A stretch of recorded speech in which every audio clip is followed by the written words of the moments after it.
है जो कि बंदी करने के लिए कई मुद्दे हैं यहाँ पे।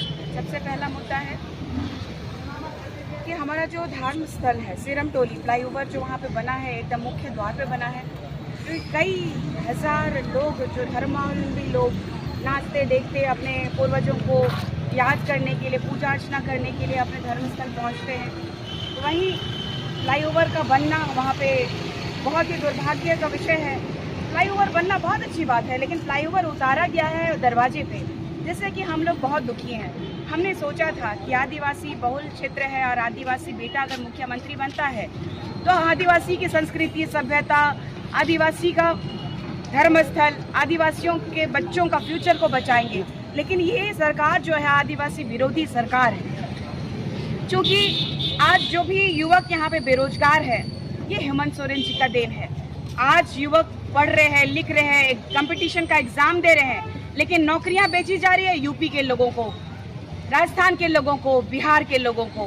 दुर्भाग्य का विषय है कि आज वो शराब नीति लागू करने जा रहे हैं ताकि यहाँ के लोग शराब पीकर मदमस्त रहे। वो ग्राम सभा के माध्यम से शराब नीति लागू करना चाहते हैं, लेकिन वो पेशा अधिनियम को लागू नहीं करना चाहते हैं, जबकि पेशा अधिनियम सबसे ज्यादा जरूरी है। आदिवासी जल जंगल जमीन को बचाते पूरे भारत में आया है और आज हमें दिखाई दे रहा है कि अपने धर्म कॉलम को भी मांगने के लिए हमें रास्ते पे उतरना पड़ रहा है।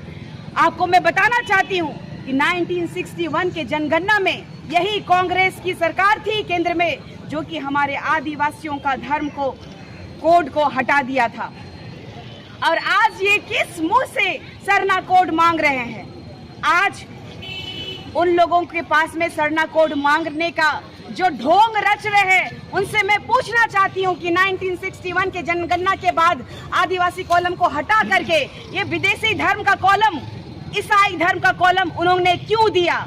आज हमारे बच्चों के साथ खिलवाड़ क्यों हो रहा है? आज जगह जगह पे जितने भी धर्म स्थल है, हमारे सरना स्थल है, चाहे वो मसना हो, चाहे पूजा स्थल हो, क्यों लुटते जा रहा है? एक आम आदमी को जीवन जीने के लिए गांव में भी जमीन दलाल परेशान कर रहे हैं। आपको मैं बताना चाहती हूँ कि यही मुख्यमंत्री जी जमीन घोटाले में गए थे जेल, और उनकी पत्नी रो रो के कही थी कि आपका हेमंत बाबू जेल का ताला टूटेगा, हेमंत सोरेन छूटेगा।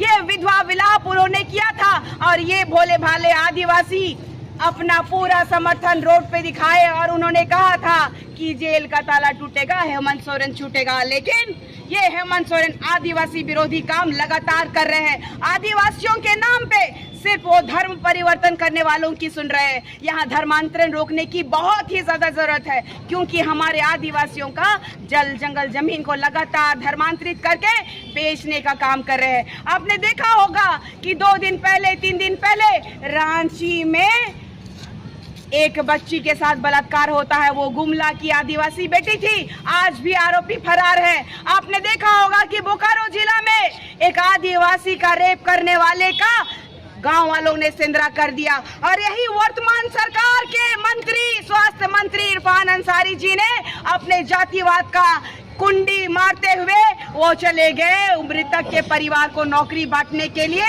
और उनके परिवार को मुआवजा देने के लिए। ये शर्मनाक है, ये शर्म का विषय है। हमने एक आदिवासी बेटा को आदिवासियों की सुरक्षा के लिए, संरक्षण के लिए गद्दी पे बिठाया था, लेकिन लगातार आदिवासियों का शोषण ये हेमंत सरकार कर रही है। इसीलिए हम लोग आज रोड पे हैं। अगर नहीं चेते हेमंत सोरेन तो आने वाला समय में हमें उखाड़ के फेंकना